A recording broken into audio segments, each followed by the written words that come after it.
All right, now let's go over where to find contractors, because contractors, getting good ones, is the difference between making money and losing money in this business most of the time. Finding good contractors will get you good results and make you sleep better at night. So let's talk about a few places to find them. Number one, Angies List is a great spot to go. I recommend this for a lot of new investors because you can go on there and you can find them quick and easy. There's reviews on there, and it just makes it real easy for you to find contractors. This is a great public source to go to, and there's a review process. So guys, go check out Angies List online. It's a great spot to get them. Craigslist. Now, Craigslist is a good spot as well, I guess. I've had a love-hate relationship with Craigslist over the years. You're gonna have different types of contractors. You're gonna have some that do your higher skill jobs, and then you're gonna have some that do your jobs that don't require much skill, right? Your finish outs, kind of the cleaning of the property, simple day-to-day tasks that literally anybody can do, even yourself. Here's the problem. Be very careful on Craigslist. There's no review system. There's no holding people to the fire. You're gonna get what you get. You could find a good one, you could find a bad one. I've been ripped off many times by finding contractors online. There's a lot of criminals out there, there's a lot of scam artists, and a lot of times you're gonna get bad ones on there. But if you're desperate and you can't find anybody and your carrying costs are cranking up and you gotta get someone on the project quick, Craigslist is a great way to go. You can simply search through using the keyword search, go to the top of the keyword search and type in contractors, or you can start out by placing ads on there, reactionary ads that say, I'm looking for a good contractor or something like that, and run ads on Craigslist, and you'll generate leads that way. But be very careful and kind of use your gut when working with these people, because if it feels bad, it is bad, you're gonna have a bad result. Supply stores. This is a pretty good one, right?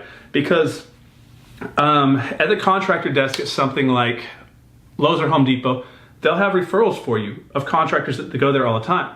Now, this is a good source, but a lot of times, you know, they're gonna be busy or whatever, but also keep an eye out when you walk around. Who goes to a supply store a lot of times?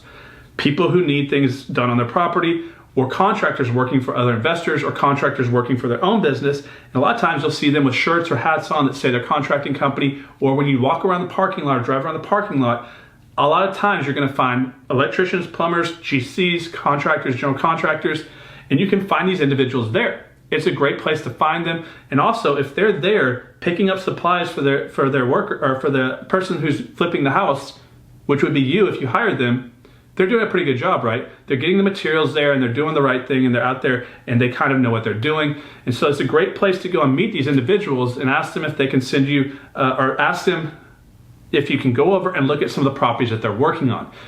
Don't ever go on pictures that they send you. This is a big, big mistake, a big, big no-no. Ask me how I know. Guys, it's so easy with technology today. You simply say, hey, can you show me a job that you've worked on? What do you think they're gonna do? They're gonna go online and find the best house that you can possibly see, and they're gonna pull pictures from it and say, look how good I did. Then you're gonna hire them, you're gonna get yourself into a $20,000 contract that you can't get out of, or they're gonna file a lien on your property or breach of contract. So guys, ask to go look at a project that they're actively working on. If they can't show you one, they're probably not really good at what they do and you're about to get burned, but that's a good place to find them. Referrals. I love referrals. Referrals are great, but here's the problem.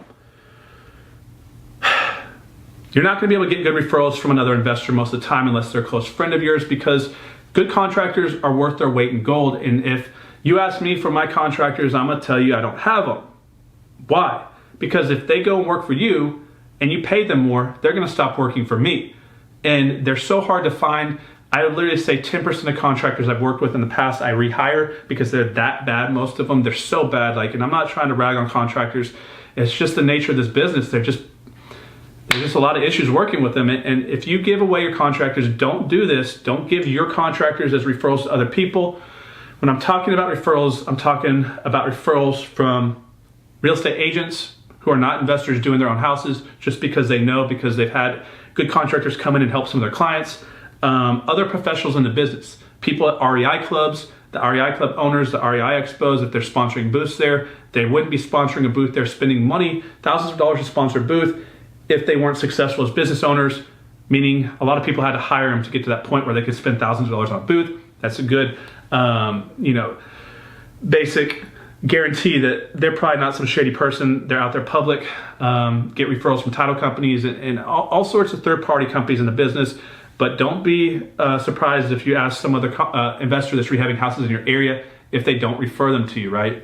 Also, be kind of wary if they do because they're not hiring them themselves. REI Clubs, we just talked about this. This is a great place to get them. A lot of them will sponsor the REI Clubs. Now, here's the thing though. They're gonna want the most of most people that you're gonna offer to work for you or have offered to work for you as far as contractors goes on a spectrum.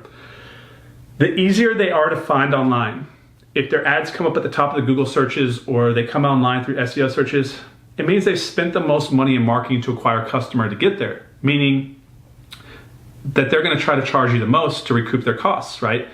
Also, guys, be very careful. Remember, I said this earlier, always let them know that you're an investor and you want investor prices, because if they think that you're a retail homeowner, your bathroom repair budget will go from $5,000 as an investor price to $20,000 because they think you're a retail owner that doesn't know anything about the business. So REI Clubs and Expos are a great source to kind of meet these individuals, but don't be expecting to get a very good price. They know that they have lots of business coming in. They can charge what they can charge because they do good work. But remember, sometimes it's better to pay more to know that you're gonna get good quality and it's done quickly, because when you look at what we look at when we look at contractors, it's price, quality, and time, right? How long does it take to do the project? How good is it gonna be done? And the price, it's almost impossible to get all three, but if you can get 2 out of 3, you're doing pretty good. HomeAdvisor is a lot like Angies List, guys. This is another public source that you can go and kind of look for contractors publicly, but once again, there's a cost for these contractors to get in there, and kind of, it's gonna be the type of contractor who's public, who runs a good company, but they're gonna try to get you high on the price. But sometimes when you're starting out, it's better to make sure that you know the project's gonna get done and you can sell that house than having a turd of a rehab done that's gonna be tough to flush, right? Or get off your hands. Last one, guys, I wanna give you. Some of you are gonna have to make this decision on your own. Some people say this isn't right. Some people say it's absolutely right. It's capitalism 101 all day long, which is dumpster hunting or driving around looking for other rehabs getting done. So if you're driving around town and you see a dumpster out in front of the house, there's a good chance the house is getting rehabbed, right? Why don't you go up and look at the house? Now, if that other investor is there, he's gonna run you off with a broom. But if he's not, you can walk on in and meet these contractors, because they're a third-party independent company. They're gonna want to find as much business as possible, and you get an opportunity to walk in and see what's going on in the house. If the work looks like crap, you don't hire them. If it looks really good and they're giving you good prices, you just found a good new worker for you to come and do some of your jobs. So this is very important. Be careful, because if you were the one rehabbing the house and these were doing a good job for you, would you want someone stealing your workers? But you gotta look at it like this. In the world of business, people recruit people out of other companies all the time. This happens all the time. It's an individual decision to make. I have to put it up here because this is a big thing that people do. I've run people off my houses all the time. I've gotten in some pretty big blowouts, like, how dare you come up and try to take my workers, but it's gonna happen. And guys, if you can go in and see them working, what better of a testimonial than seeing the day-to-day work that they're doing? That is the best thing you can have happen to you, is if, however, not just finding them by dumpster, but if you can actually get into a house and see some of the work that they're actually doing live time, and you know it was them that did it, that's the best guarantee that you're gonna get that your chances of them doing a good job on your house is higher. Because guys, if you just ask for pictures, I promise you they're gonna send you some pictures of some other house that they didn't do, and it's gonna be bad for you. But that's 7 different ways, guys. There are other ways to find them. There are other websites, but this is the most common way that I'd like for you as a new investor to kind of look for your contractors when you start flipping houses. On to the next video. Let's go.